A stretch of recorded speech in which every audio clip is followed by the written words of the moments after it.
خبر شامل کرتے ہیں سیالکوٹ کے گورنمنٹ گرلز ہائی اسکول چارواں میں کلچر ڈے کے موقع پر ثقافتی میلے کا انعقاد کیا گیا، جس میں گورنمنٹ گرلز ہائی اسکول چارواں کی طلبہ نے بھرپور شرکت کی، جس میں طلبہ نے پاکستان کے ثقافتی لباس کو پہن کر خوب لطف اندوز ہوئے۔ بچیوں نے ٹیبلوں اور ثقافتی کھیل پیش کیے۔ بچیوں نے پنجاب کے مختلف علاقہ کے کھانوں کے اسٹال بھی لگائے۔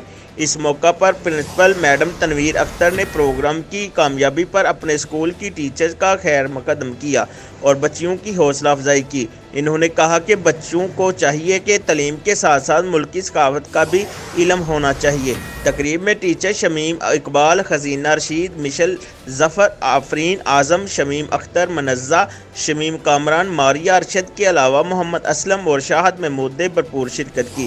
رپورٹ کر رہے ہیں اصغر علی، پاک 82 نیوز HD سیالکوٹ۔ مزید خبروں اور تفصیلات کے لیے دیکھتے رہیں پاک 82 نیوز HD۔